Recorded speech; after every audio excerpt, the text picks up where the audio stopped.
누구나 그 인생이라면은 사람이라면은 실패하고 실수하는 경우가 있습니다.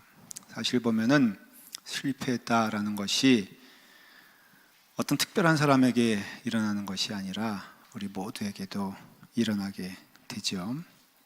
문제는 그 실패의 경험을 통하여서 어떻게 우리가 반응하느냐에 문제가 있습니다. 대부분의 경우는 어떤 실패와 실수가 우리한테 임하면은 그걸 인정하지 않습니다. 인정하지 않고, 그리고 그 실수가 드러나면요, 마음 가운데 분노가 생기고, 또 적대감이 생기고, 또 어떤 경우에는 그 부족한 것이 오히려 그 삶의 도약점이 되는 것을 보게 됩니다. 사실 나 한 번도 실패한 적이 없어, 이렇게 말하는 분들은 오늘 설교를 안 들으셔도 됩니다. 그러나 내게 실패가 있지만 하는 그런 심령이 있다면 오늘 말씀을 잘 들으시길 바랍니다. 오래전의 얘기인데요, 제가 교인 신방을 갔습니다. 직장이 바빠서 직장으로 제가 신방을 갔어요. 남자제 집사님인데 김 집사님이라고 하십시다. 그분 직장이 한인타운에 있어서 그분이 자동차 딜러를 하셨어요. 그래서 좀 바쁘니까는 저랑 약속하기를 점심 후에, 점심 약속하지 못하고 점심 후에 제가 우리 집사님을 직장으로 좀 신방을 가겠습니다. 그랬더니 알겠습니다. 그러면서 이제 제가 오후 시간에 그 직장을 향하여 가는데 딱 보니까는 저기 한 5명 정도가 모여 있는 거예요. 딱 보니까는 점심 식사 끝나고선 잠깐 쉬는 시간인지 한 5명, 6명이 모여서 이야기하고 있는데, 언뜻 보니까는 거기에 우리 교회 집사님이 계신 거예요. 반가운 마음으로 제가 이제 그분을 향하여서 뚜벅뚜벅 걸어갔는데, 근데 거기서 연기가 막 나오는 거예요. 직감적으로 연기가 그 자리에서 왜 나오겠습니까? 불난 것도 아닌데. 5명이 모여서 내는 연기는 우리가 생각하는 그것이잖아요. 그래서 제 마음 가운데 갑자기 두려움이 생기기 시작했어요. 왜냐하면은 그분이 열심히 그냥 그 표현을 어떻게 해야 될까? 그 연기나는 거 있지 않습니까? 그거를 이렇게 하고 있는데, 이게 빠끔빠끔 하고 있는데, 그걸 제가 그럼 피차에 얼마나 민망하겠어요. 기도하면서 갔습니다. 다른 사람들은 몰라도 저 집사님만큼은 그 손에 그것이 없게 하여 주시옵소서. 그리고 걸어갔는데 얼마나 담소가 좋았는지 제가 가까이 가도 모르는 거예요. 거의 이제 가까이 가서 집사님을 집사님 그랬더니 이 집사님이 나를 보더니 엄청나게 반가워하는 것이 아니라 엄청 놀래가지고 어떻게 할 바를 모르는 거예요. 눈치 보니까는 그분이 예상과 다르게, 기도함과 다르게 그게 손에 들고 있었던 거라. 이게 어떻게 하다 보니까는 어떻게 없어졌어요. 그래서 집사님하고 인사하면서 그러는데 그분은 내 인사를 받을 정신이 없는 거예요. 점점 얘기 좀 하다 보니까는 어디서 연기가 올라오는 거예요. 그분이 너무 급해가지고 호주머니에다 그걸 집어넣네. 나하고 대화만 할수록 그분에게 너무나 괴로운 것이 여기서 시뻘겋게 그것이 점점점 타오르기 시작했어요. 제가 여기에서 집사님에게 그랬습니다. 집사님, 우리 먼저 호떡집에 불났으니까 불이나 끄고 얘기하십시다. 그래가지고 겨우 껐어요. 그러고 났는데 그 다음 대화는 아주 엉망이 돼버린 거라, 담배 피다 걸렸는데 무슨 얘기를 하겠어. 그러니까는 얼굴이 시뻘개지고 하여간, 그래서 저도 조금 민망하고 해서 이제 집사님 우리 열심히 믿음 생활 하십시다 하면서 끝나고 왔는데, 문제는 그 다음 주부터 이 집사님이 안 보이는 거예요. 그래서 교회를 떠났어. 제가 마음 가운데 어떤 마음이 드냐면요, 물론 여러분들 목사 앞에서 담배 피다 걸리는 거 큰 죄입니까 작은 죄입니까? 물어보잖아요. 목사 앞에서 담배 피다 걸렸어, 큰 죄예요 작은 죄예요? 잘 모르겠어요? 무슨 그게 제가 표현이 어떨지 몰라요. 죽을 죄도 아닌데 뭐 그거 들켰다고 그냥 민망해가지고 교회를 떠나냐 이거예요. 물론 이렇게 말하면 목사님 담배 핀 게 얼마나 큰 죄인데 목사님 그렇게 말씀하십니까? 라면 할 말이 없지만 그랬는데, 그래서 결국은 그분이 교회를 안 나오셨어요. 지금도 참 걱정되는 거는 그 일 때문에 주님을 떠났으면 얼마나 마음이 아픈 것인가 하는 마음이 들었습니다. 아마도 그 집사님은 그 부끄러움을 감당하기 어려웠나 봐요. 그 부끄러움에 대하여 굉장히 죄책감을 느꼈나 봐요. 여러분, 그 부끄러움의 죄책감을 느낄 정도라면은 안 하시면 되잖아. 네? 여러분들이 그 주님 앞에 그것이 드러났을 때 참 부끄러운 일이다 라고 한다면 오늘 이 시간에 그거 끊으시길 간절히 축원을 드립니다. 네, 아멘 하신 분들만 은혜 받을 줄 믿습니다.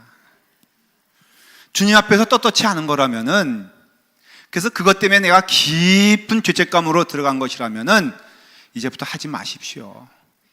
아니, 멀리 볼 것도 없이 목사님 앞에서 하지 못할 것이라면 여러분 하지 마세요. 좋은 거 아니잖아요. 근데 부탁을 드리는 것은 하더라도 교회는 떠나지 않기를 간절히 축원을 드립니다. 하란 말은 아니지만은, 그러나 그런 부족함이 있다 할지라도, 그런 죄스러운 마음이 있다 할지라도 떠나지 마십시오. 대부분의 한국에서 위인들이라 그러면은 다 성공한 이야기들이 있지 실패한 이야기 없어요? 학교 떨어졌는데 내가 이렇게 고백합니다, 이런 사람은 없잖아요. 다 성공했습니다. 성공의 본보기도 중요하지만요, 사실은 실패가 많고 실패의 본보기도 중요한 것임을 알 수가 있습니다. 성경의 사람들을 가만히 보면은 한결같은 특징이 있는데, 성경은 인간의 실패에 대해서 대단히 정직하게 고백을 하고 있고 말씀하고 있고, 그 실패한 가운데 주님을 만난 일에 대하여 성경은 숨김없이 기록하고 있다는 것을 알 수가 있습니다. 그리고 또 다른 특징은 다 주님이 찾아오셨지 사람이 주님을 찾아간 경우는 없다는 것을 알 수가 있어요. 근데 그 주님이 찾아오신 사람들이 온전한 사람이 아니라 다 부족한 사람이었다는 것을 알 수가 있어요.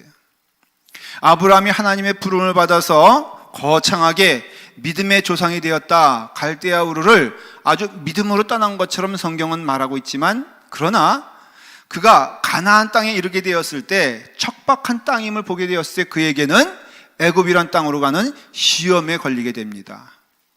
애굽에 가가지고는 자기 아내를 자기 누이처럼 속이고, 그리고 하나님으로부터 도망을 치십니다. 근데 그 아브라함이 그럴 때마다 하나님께서는 그 아브라함을 내치거나 아니면은 정죄하지 아니하시고 그 아브라함의 손을 붙잡아 주시면서 끝까지 아브라함아 내게 오너라라고 얘기하신 말씀이 성경에 있지 않습니까? 그런 의미에서는 아브라함은 실패한 사람이지 승리한 사람이 아니에요. 실패와 부끄러움 가운데 주님과 함께 가는 길을 경험한 분이 아브라함이에요. 여러분, 모세도 그 성정이 참으로 부끄럽지 않았습니까? 애초부터 그는 하나님의 사람으로서 쓰임받을 자격이 없는 사람이었어요. 자질이 되지 않았어요. 그럼에도 하나님께서 그를 부르시는데 그의 부족한 것, 그의 실수, 그의 모든 부끄러운 면들을 다 하나님의 은혜로 이끌어주는 것을 보게 됩니다. 늘 그래서 모세가 하나님을 찾아 나선 것이 아니라 하나님이 모세와 함께하며 모세를 끌어준 것을 볼 수가 있습니다. 다윗을 위대한 사람이라고 말하는데 성경은 사실은 다윗의 부족한 점을 분명히 직시하고 말하고 있는 거 여러분 알고 계시죠? 그는 위대한 왕이었지만은 그러나 그에게는 밧세바와 같이 남의 여인을 취하는 파렴치한 면이 있었어요. 그에게는 부족한 것이 많이 있었습니다. 그럼에도 불구하고선 다윗은 하나님의 사랑받는 자가 되었어요. 그런 부족함을 통하여서 부족한 가운데에서도 주님을 바라보면서 돌아왔기에 그의 삶은 하나님의 사람이 되었다는 것입니다. 여러분, 성경의 인물들이 그런 것처럼 우리의 모든 삶도 하나님 앞에서 부족한 자임을 우리는 고백할 수밖에 없어요. 만일에 부족한 것만 보게 된다면은 우리는 하나님으로부터 앞에 설 수 없는 존재요, 하나님으로부터 숨어야 될 존재인 것을 알 수가 있습니다. 우리는 감히 하나님 앞에 나설 수가 없는 존재예요. 이게 우리의 고백인 것입니다. 그러나 하나님께서는 그 부족한 자를 들어쓰시고 불러주시고 인도하시는 것이에요. 오늘은 집중적으로 이 말씀이 한 제자 베드로에게 향하여 있는 말씀이지만 성경이 이것을 기록함은 하나님의 마음과 사랑이 우리 각 사람에게 베드로와 같은 은혜로 다가온다는 것을 알 수가 있습니다. 모든 사람이 다 죄 가운데 거하여 하나님의 영광에 이르지 못했다고 사도 바울은 고백을 하면서, 그러나 그럼에도 불구하고 하나님의 전적인 은혜가 그 부족한 자, 그 불의한 자, 죄 가운데 있는 자에게 하나님의 은혜가 먼저 임했다는 것입니다. 여러분들이 구원받아서 하나님의 은혜 가운데 거하는 것이 아니라 여러분들의 죄 가운데 있는 그런 삶에 하나님의 은혜가 임했다고 성경은 말하고 있는 것이에요. 그게 은혜인 것입니다. 주님께서 말씀하셨어요. 애초에 건강한 자에게는 의사가 쓸데없다 그랬어요. 병든 자에게만 그 의원과 의사가 필요한 것인데 나는 의인을 부르러 온 것이 아니라 죄인을 부르러 왔다. 주님의 부르심의 전제는 죄인된 자들에게, 부족한 자들에게, 실패한 자들에게 오는 예수 그리스도의 사랑의 말씀인 것을 알 수가 있습니다. 그러므로 오늘 이 시간에 누가 우리에게 찾아오시느냐? 우리 주님께서 우리에게 찾아오시는 줄 믿습니다. 우리가 실패하고 부족하고 그래서 하나님 앞에 늘 불의한 자였지만은 하나님의 사랑과 은혜가 우리 가운데 임하는 줄 믿으시길 바랍니다. 구원이라는 것 자체가 병들고 실패하고 쓰러진 인생인 죄인된 사람이 주의 은혜로 새롭게 되는 것을 의미하는 것이라면, 우리의 삶에 부족하고 죄 가운데 있는 것들이 하나님을 외면하거나 하나님이 우리를 외면하는 요인이 되지 못하고 하나님의 사랑이 우리를 부르신다는 것이에요. 그래서 우리는 소망 가운데 있는 것이, 누구든지 그리스도 예수 안에 있으면은 우리는 새로운 피조물이다 라고 약속하신 말씀을 믿고, 우리가 부족하지만은, 우리가 죄인이지만은, 우리가 늘 주님을 부인했지만은, 그러나 주님께서는 그 영혼을 찾아나신다는 그 은혜와 그 사랑 가운데 우리가 거하길 간절히 바랍니다. 여러분, 예수님이 부활하셨을 때 제일 제자들 가운데 충격받은 사람은 누굴까? 누구냐 하면은 베드로였어요. 왜냐하면은 그 예수 그리스도의 부활이 전적으로 기쁨과 할렐루야가 되지 못하는 이유는 그 베드로는 예수님을 3번이나 부인했기 때문이에요. 그러니까 예수님을 3번이나 부인했기 때문에 예수님의 부활된 소식을 듣자 그 마음 가운데에는 기쁨과 예수님이 다시 부활하셨대, 이게 아니라 그 마음 가운데에는 극도로 수치함과 부끄러운 마음이 그의 마음을 지배하기 시작했다는 것이에요. 예수님을 부인한 것도 참 괴로운 일이고 부끄러운 일이었지만은 그 부활하고 저주까지 한 예수님이 다시 나에게 나타나셔서 내가 그 예수님을 봐야 되는 것이 얼마나 부끄러운지 몰라요. 그래서 오늘 말씀에도 보면은 베드로가 동료에게 나는 물고기를 잡으러 가노라. 나는 예수님을 만날 마음이 없다. 예수님을 만날 자격이 없다. 그러니 나는 물고기 잡으러 가노라. 그런 말이에요. 사실 마태복음에 보면요, 이 제자들이 예루살렘에서 다 통째로 갈릴리로 옮겨온 것은 예수님께서 친히 명하셨기 때문에 그래요. 너희는 갈릴리로 가라.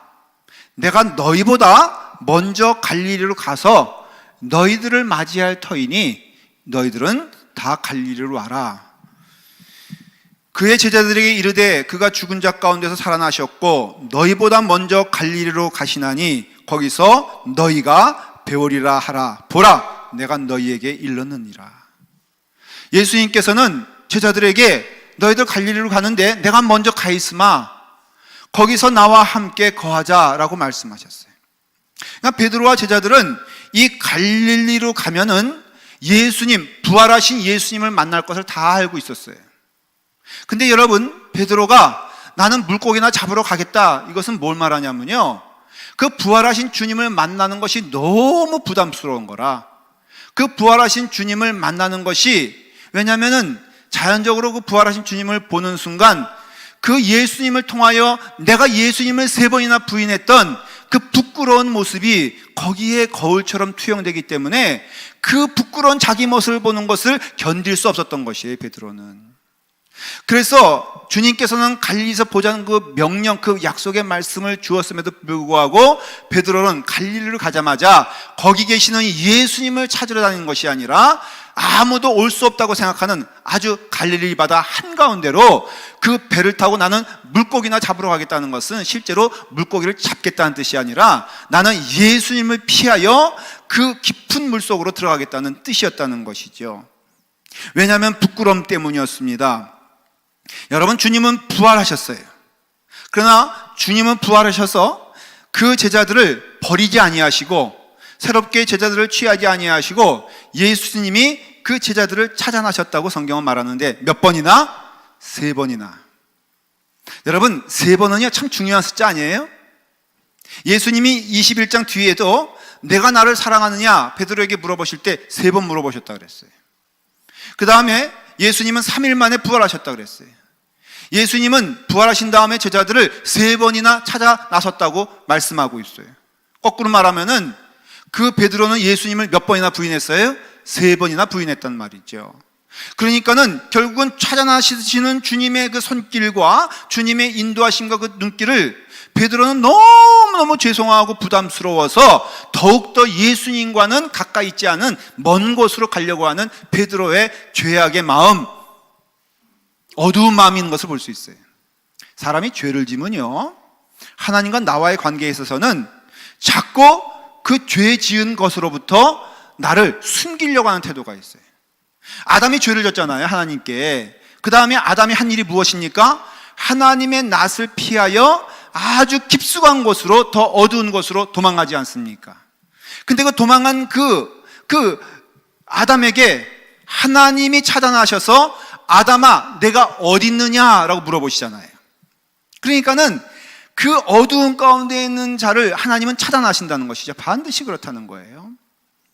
요나가 있잖아요. 요나가 고래 뱃속에까지 어떻게 보면 처박히지 않습니까? 어두운 곳으로 가는데 그곳에 하나님께서 그 요나와 함께 하셨다는 것이죠.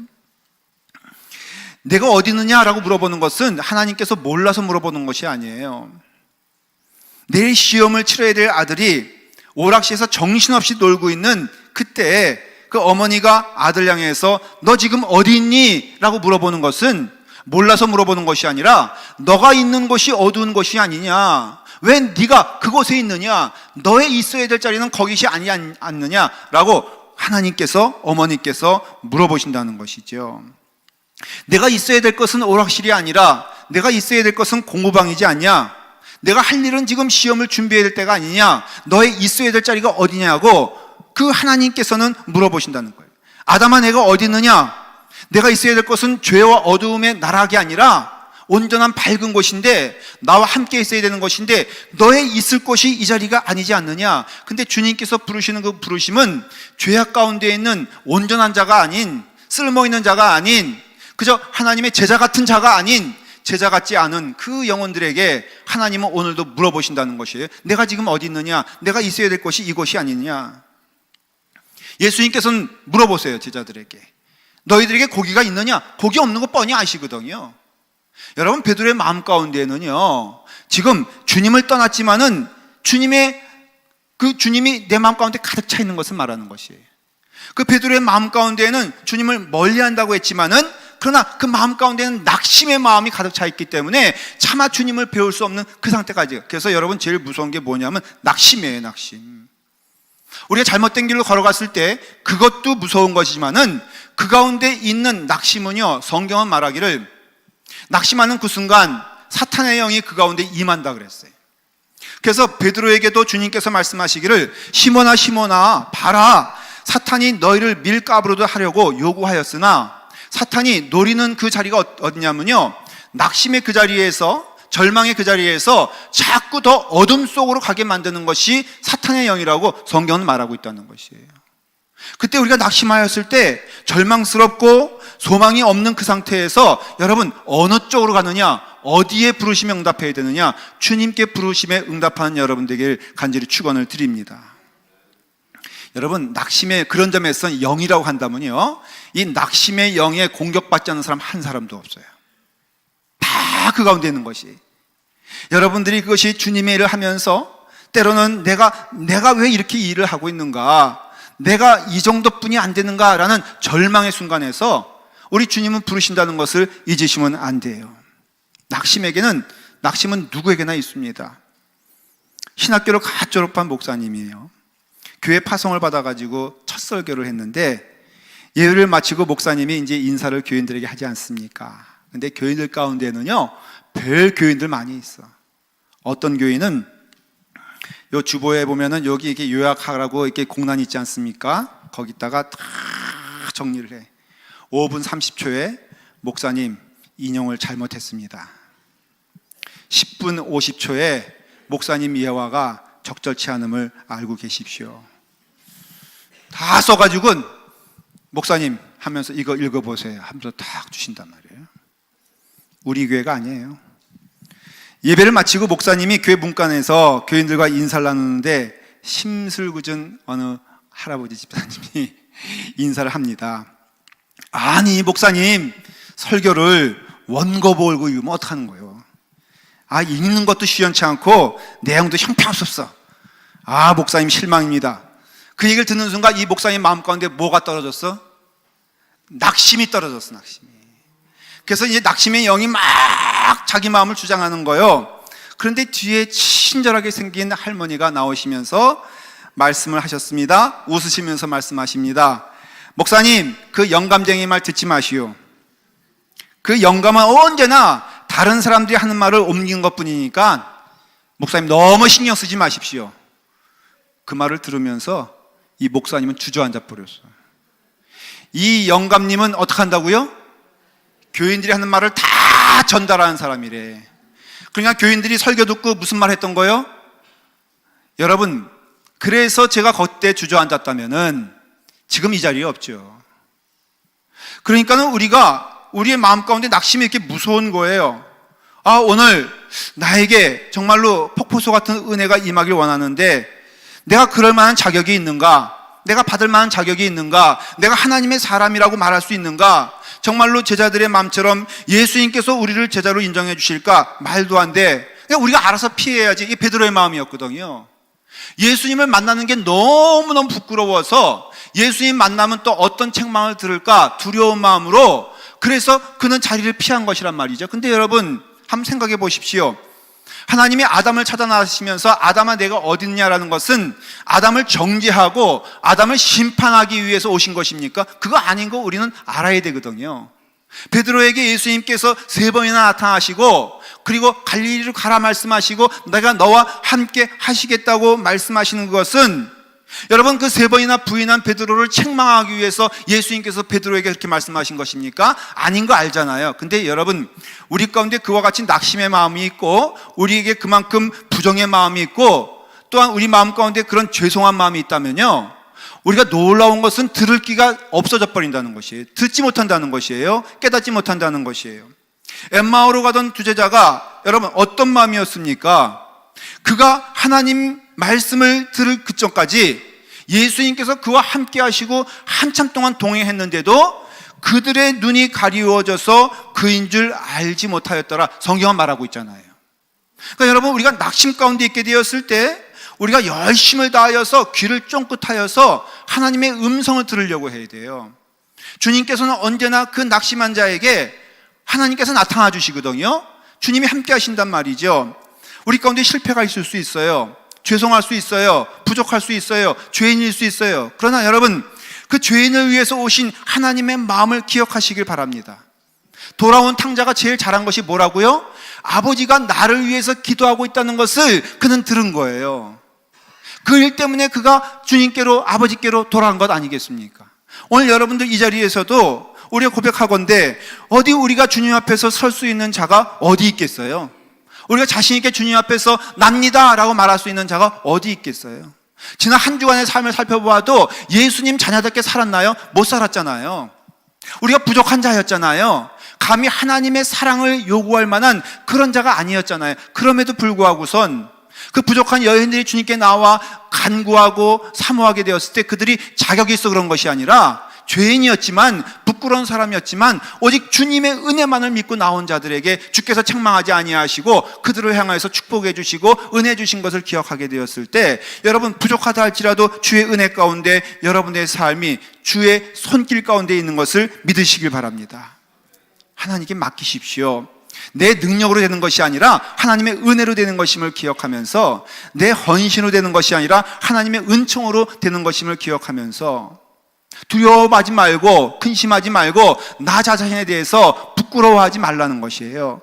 내가 하나님의 자녀라는 것이죠. 수영 강사가 수영을 가르쳐줄 때 그 아이들에게 제일 먼저 하는 것이 뭐냐면은 물을 무서워하지 마라. 그리고 물 가운데 몸을 맡겨라. 두 가지만 요구한다는 거예요. 딴 거 하지 마라. 물을 두려워하지 말고 물속으로 너의 몸을 집어넣어라. 몸에 힘을 빼라. 그러면 네가 뜰 것이다 라고 말하는데 그 말이 진리라는 것이에요.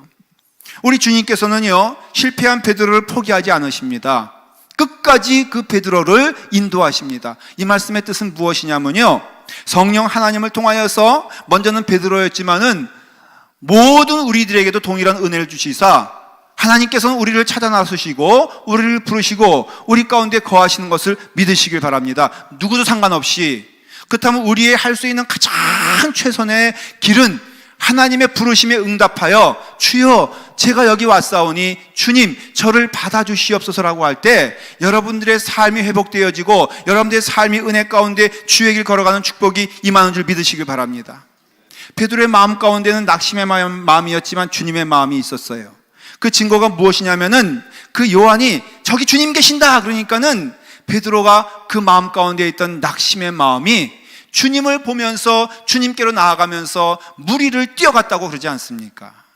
그래 그 마음 가운데 있는 낙심의 마음이지만 주님을 향했던 그 마음을 하나님께서는 그의 마음을 어루만져 주시고 축복해 주시사 은혜의 마음으로 변화시켜 주신다는 것이에요. 대체적으로 오히려 교만한 사람이 나 같은 자격 없으니 나 같은 사람이니 라고 말한다는 것이에요. 여러분 정말로 우리가 나 같은 사람이 맞지만은 그러나 성경의 사람의 특징이 무엇인지 아십니까? 뻔뻔하지만 뻔뻔스럽게 하나님의 은혜 가운데 걸어가는 자를 하나님의 자녀라고 말하고 있는 것이에요. 여러분들이 자녀라면은 여러분 뻔뻔스러운 여러분 되기를 간절히 축원을 드립니다. 여러분 부모님 앞에 우리는 뻔뻔하지 않습니까? 지난번에도 부모님 속여가지고 뭐 이렇게 그 창고에서 사라고 한 것 먹을 거 사 먹었어도 우리는 또 뻔뻔하게 가서 어머니에게 가서 어머니 돈 주세요 말하는 게 자식 아닙니까? 마치 우리가 하나님의 자녀이고 하나님의 자녀임을 우리가 믿는다면은 우리가 하나님 앞에 나갈 때 여러분 나아갈 때 뻔뻔함으로 나가길 간절히 축원해 드립니다. 하나님의 은혜의 현상이 나타나면은 그 사람 뻔뻔해져요. 제가 알고 제가 함께 했던 교인 가운데 한 분은요, 딴 때는 전화 안 하는데 술만 먹으면은 전화를 해. 이 사람이 평소에 나하고 연결이 안 되는데 술만 먹으면은 나한테 전화하는 거예요.